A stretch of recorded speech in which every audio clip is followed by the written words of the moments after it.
Hey guys, welcome back to Summit Sunrise. Hanging out here with Mike Smith Jr., if you will. I was expecting to see his dad here this morning, but if you know anything about the Smith family, you know that they have been a part of this incredible event and putting it on here in Summit County every year in October, Wine in the Pines. And you guys have been doing this for quite some time, huh? Yeah, 30 years actually. 30 years. So this is the 30th anniversary of the event. Absolutely, yeah. That's amazing. And so what does this event benefit? Why is it so important to you specifically? Well, first and foremost, it's my sister that is affected with CP. And the family started this event 30 years ago with Wine in the Pines. Before that, actually, we did a year where we did an Oktoberfest with beer, and then involved ourselves into a wine tasting that we did at the Keystone Ranch. It was very small, 125 people showed up. And through the years, it's evolved into this large event where there's 1,300 people to 2,000 people involved. Right. And it's now at the Keystone Conference Center on a Saturday night. Mm-hmm. And then the Friday night before is a winemaker dinner. This year, it's Allegrini wines. Ooh. From Italy. Yum. So, yeah, that'll be great. Okay, so again, it all goes to benefit CP of Colorado, and so when it comes to this event, I mean, it's all about family and really making a difference out there. And I know that with the money that you guys raised, that you've helped people find jobs and so many other incredible things as part of CP of Colorado. And you do it in a really fun way, and in a way that people just come back year after year after year, because it is like, oh my, it's like walking into Willy Wonka's chocolate factory. Tell us about just the chocolate that you're going to find, Mike. Yeah, the chocolate is incredible. They spend days and weeks preparing for the event.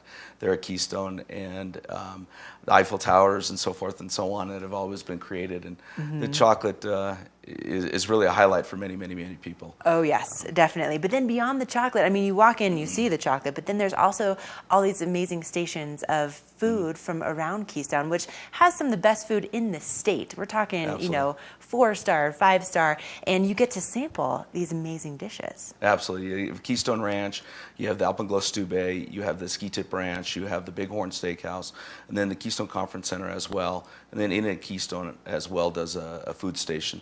You'll have everything from maybe a beef tenderloin to a rabbit to a goose, a duck. You'll have fish, salmon. Yes, the lobster seafood possibly. table is always my favorite. Yeah. And then, you can't have Wine in the Pines without wine, but we're not just talking like a couple bottles. No, there'll be hundreds and hundreds of selections of wine throughout the world. This year we'll be featuring Allegrini wines from Verona, the home of Romeo and Juliet, which their advertising program is showing currently right now. Oh, cool. And they're absolutely fantastic wines. They're from Verona, and very specific wines, and it's one of the few Colosseums that the Romans built that actually still perform art. And wow. So it's pretty special. But we'll have wines from Australia, Argentina, Italy, America, of course, Oregon, probably be a few Colorado wines, and really to top it off as well, there'll be selections of beer, local beers as well, to entice your evening. Of course. So you have an amazing chance to get all dressed up. You get to have wines from across the world. You get to taste some of the best that Keystone has to offer. And then you get to dip your marshmallows or fruit in the chocolate fountain and have all these amazing chocolate creations. It's a wonderful night. It goes to an amazing cause. And how do people get tickets? You can get tickets through the website. You can also get the tickets at, which is wineinthepines.org. Also, you can get the tickets at Dillon Ridge up in Dillon next to the City Market grocery store. And they'll be available till the day of the event at both those locations. One thing that you mentioned that was really interesting is the money, excuse me, I get a little tied up too as my dad is. It goes to an educational program in Denver, and it helps not only children that are affected by CP, but other affections of the world. And it's not just people that have CP. It's anybody that's been debilitated in any way, form, shape. It could be a veteran. It could be yourself. Maybe you were hurt. So it turns into an educational program to help you achieve an ability to communicate and work in society. And the wing is donated to Kelly. That's amazing. It's amazing. So that's where the money goes to help people work. That's just awesome, and you know that you want to be a part of it. So get those tickets, log on to wineinthepines.org.